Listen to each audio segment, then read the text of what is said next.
10 में 5 मिनट बाकी है या 10 मिनट बाकी है, हम इसका सेल निकालेंगे। कल आज रात को जब आप 10 में 10 मिनट काम में आएंगे, आप कहेंगे क्या बड़ी बिल्कुल राइट टाइम निकाली है। और 10 मिनट फिर वापस 10 में 10 मिनट जब कम होगा तो राइट टाइम निकालिए। बंद घड़ी की 2 समय तो अपना सही समय जरूर निकालिए। दुनिया में जो आदमी जैसा होता है अपनी थिंकिंग के चलते आओ जीवन के हजार खुशियों से भरने के लिए हम अपनी एक चीज को ठीक करते हैं, वो अपने नजरिए को, अपनी सोच को, अपनी थिंकिंग को ठीक करते हैं। क्योंकि पॉजिटिव थिंकिंग हम सभी लोगों को कार्य क्षमता में वृद्धि देती है। पॉजिटिव थिंकिंग हमारे रिश्तों में मिठास बोलती है। सकारात्मक सोच हमें तनाव से बचाती है। सकारात्मक सोच हमारे जीवन में प्रेम, शांति और प्रसन्नता का संचार करती है। जब आदमी पॉजिटिव थिंकिंग में होता है तो तय मानकर चलो, आदमी बड़ी सोच का जब मालिक होता है तो जिंदगी को बहुत मिठास से जी सकता है। और नेगेटिव थिंकिंग, सोचो, गुस्सा नेगेटिविटी है, ईर्ष्या नेगेटिविटी है, चिंता नकारात्मकता है, संदेह नकारात्मकता है, जीवन में एक दूसरे के प्रति तनाव, चिंता नकारात्मकता है।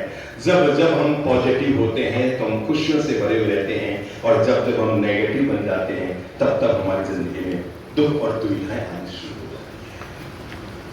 4 जगह पर हम लागू करेंगे अपने जीवन की पॉजिटिविटी, ठीक है। आज हम कुल मिलाकर 4 जगह पर अपने जीवन की पॉजिटिविटी को लागू करते हैं। और जीवन की पॉजिटिविटी को लागू करने के लिए पहला चरण, याद करो जब हम बचपन में स्कूल में रहते थे, सामने एक ब्लैक बोर्ड रहता था। याद करो क्या रहता था? ब्लैक बोर्ड रहता था। चलो हम एक क्लास में बैठे, हमारे सामने एक ब्लैक बोर्ड रखा गया है और उस ब्लैक बोर्ड पर एक लकीर खींच दी गई। हमें कहा गया है आपको इस लकीर को छोटा करना है। क्या कहा गया है? आपको इस लकीर को छोटा करना है। तय है कि हर आदमी एक ही काम करेगा, डस्टर उठाएगा। और जैसे ही डस्टर उठाएंगे हम लकीर को मिटाकर उसको छोटा करना शुरू कर देंगे। इंसान जब जब भी लकीर को छोटा करने के लिए डस्टर को उठाता है तब तक वो लकीर को छोटा कर देता है, पर अपना कल्याण नहीं कर पाता है। मैं जीवन का नया मंत्र आपको दे रहा हूं, जीवन का एक नया मंत्र आपको दे रहा हूं, और वो नया मंत्र है लकीर को छोटा करने के लिए डस्टर मत उठाइए। बात तो गले नहीं उतरेगी, पर प्रयोग करके देख लीजिएगा। लकीर को छोटा करने के लिए डस्टर उठाने के बजाय अगर आप उठा सकते हैं तो चौक उठाइए। चलो समझ लो, ये सब लोग आगे सब लोग सुनने का आनंद ले लो, फिर चलने का आनंद लेना। अच्छा सब अंदर आ जाओ, आगे आके बैठ जाओ। सब यहाँ जगह खूब खाली है, आगे आ जाओ, मैं आपको भरपूर बैठा हूं। मुझे मालूम है, चिंता मत। सब खुशियों पर आ जाओ, अंदर आओ। समझिए ब्लैक बोर्ड है, इधर नजर डालिए। अभी जो काम कर रहे हो उसका आनंद लीजिए, दूसरे काम में हम उसके बाद करूंगा।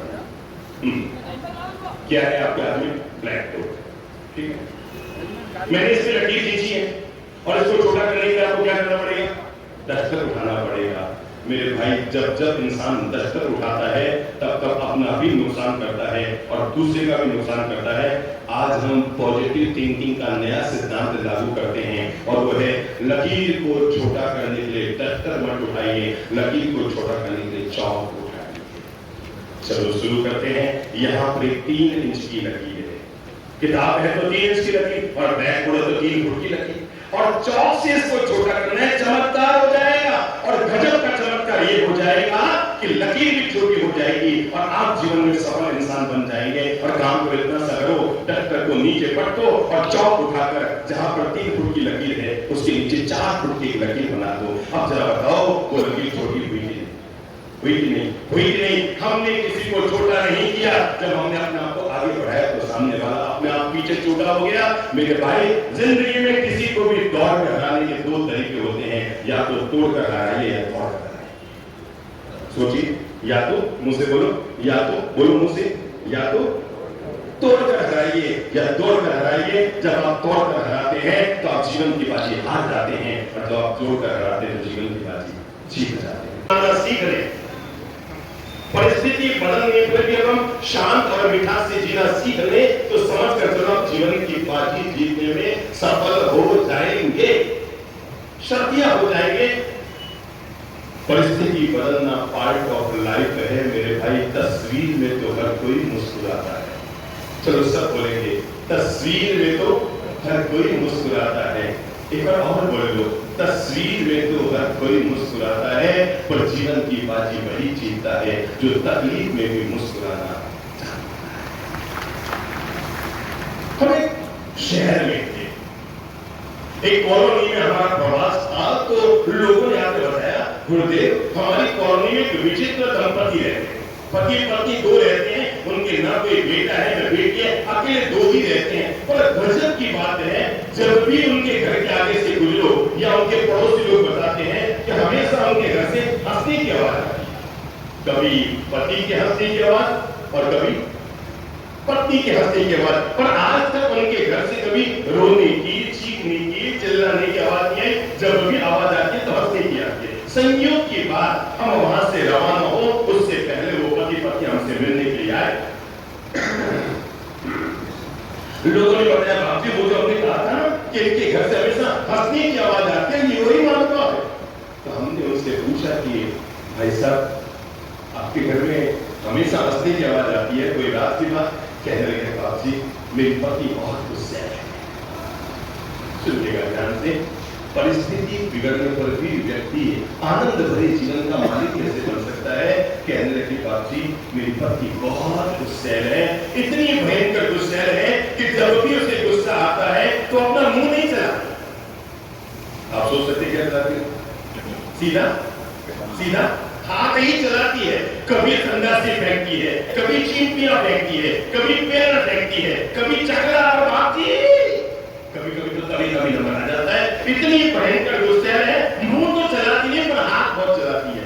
मैं कहा वैसा बोल तो ठीक है, आपकी निजी समस्या है, पर मोहल्ले के लोग कहते हैं कि आपके घर में से हमेशा हंसने की आवाज आती है। उसने कहा, बाप जी यही हमारे घर में हंसी और खुशी का राज है, जब निशाना लग जाता है तो वो हंसती है, और जब निशाना छूट जाता है तो हंसते हैं।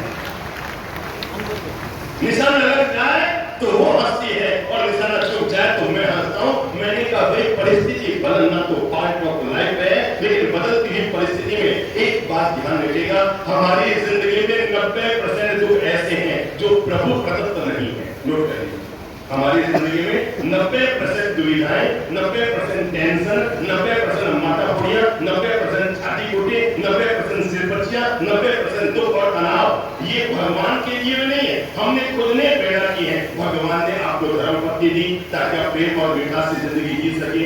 आप उसके साथ कितने वर्ष प्रेम से जिए, पूरी जिंदगी झकाड़ झकाड़ में पूरी।